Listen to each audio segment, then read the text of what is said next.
Hi friends, it's the Evolving Guys here. Welcome back to the channel. Today's video is talking about Pokemon set symbols. These videos, especially the ones on my Pokemon Basics playlist, are really intended for people who are new to the hobby or maybe returning after a long time away. And in some ways, I'm channeling the questions that I had when I started collecting about 4 or 5 years ago when my son came home and was talking about these Pokemon card things. And I remember some of the questions I had as I was making sense of things early on. And so these videos are hopefully helpful to you if you're just getting started in the hobby or just trying to understand maybe what your student or your kid or your grandkid are talking about. So today I'm talking about set symbols, and I have in front of me a stack of cards. We have the help of the little Pikachu squishy today because all these cards are Pikachu cards. They're all Pikachu cards. And I remember it seems silly now to think about it, but when I first was noticing cards and I would see that there are more than one card of the same Pokemon, and I just thought, well, that's confusing. Why are there multiple Pikachu cards? And that was before I realized that, well, each of these cards are part of a different set. And so the idea here is that, at least in the modern era, Pokemon issues sets about 4 times a year. So about every 3 months, 2 to 3 months, 3 to 4 months, there's a new set of cards coming out. And that is maybe 200 to 300 cards. It doesn't include every single Pokemon or every single trainer, but it's a mix of Pokemon and trainer cards. And now there can be an individual Pokemon can have more than one card in the same set. And we'll see some examples of that in my stack here. But that's really what you're looking at often is, they select a subset of the Pokemon. There's around 1,000 Pokemon now that they can choose from, and not every Pokemon will have a card in every set, but every few months there's an additional few hundred cards coming onto the market or coming into the game. And there's also, in the modern era, usually 2 to 3 specialty sets or special sets that come out, and those are also denoted by their own set symbol. And so in a given year, you could have 6 or 7 new sets of cards, and so there's always this churn and always these new cards being introduced. But that's part of the confusion I initially had. So what I wanted to do is walk through the cards that I have here. Oh, I will say really quickly one more thing.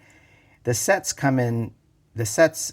are part of series. And so a series has an overall title. So something like right now we're in the Scarlet and Violet series or the Scarlet and Violet era. The previous one was Sword and Shield. The one before that was called Sun and Moon. Before that, X and Y. You can see a theme here. Earlier ones didn't have that same one or the other pattern in the name.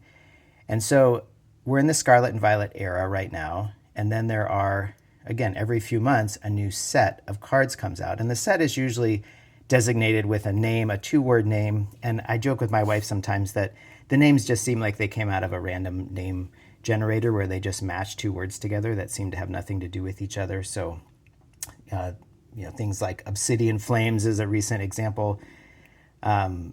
Temporal Forces, the new set that's coming out soon is called Twilight Masquerade. Again, it just, it's hard to make sense of what that actually means.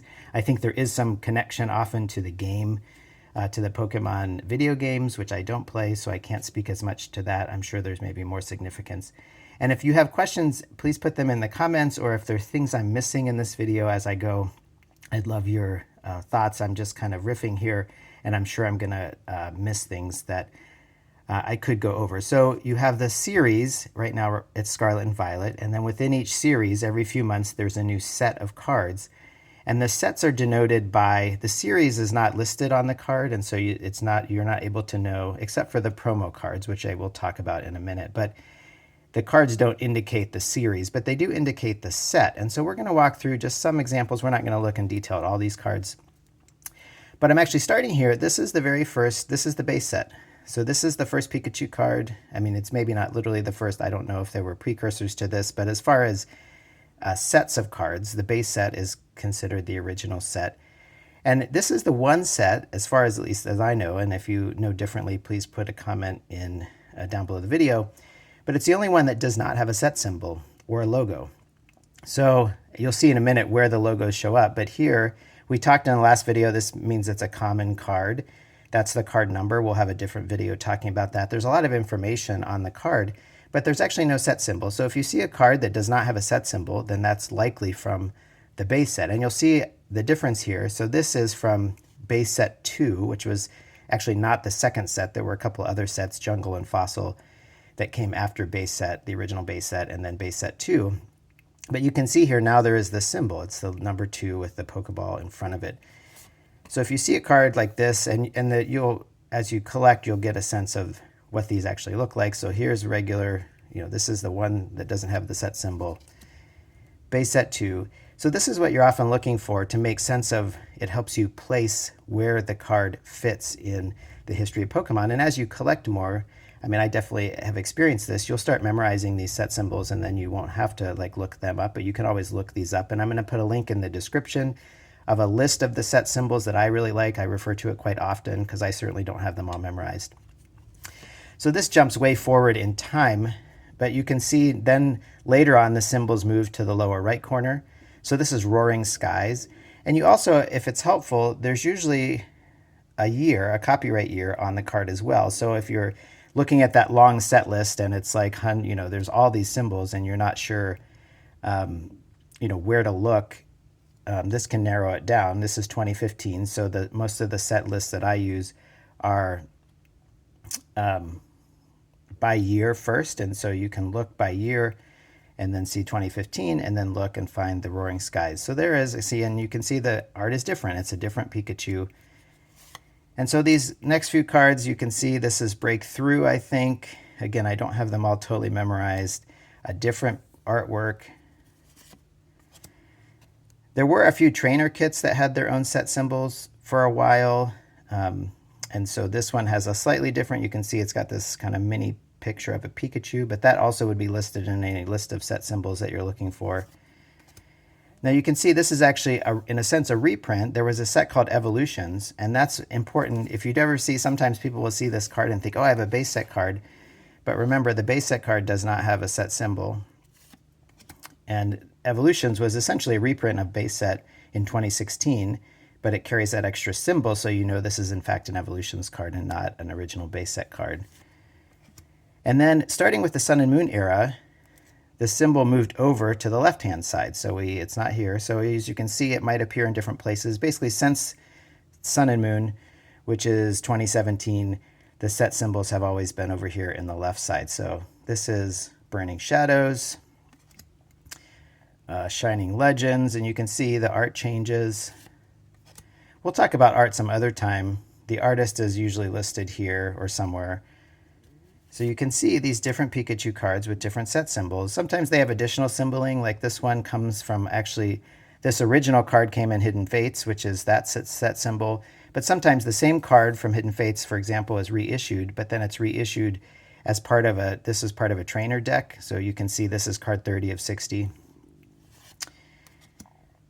Unified Minds, Unbroken Bonds, Cosmic Eclipse. So you can see this. Now we're into the Sword and Shield era, which is the previous era, the previous series. But again, you can't tell the series from the card, but you can tell the set, and as you memorize the set symbols. And the set symbols appear even on the ultra rare cards. They're still going to be down there.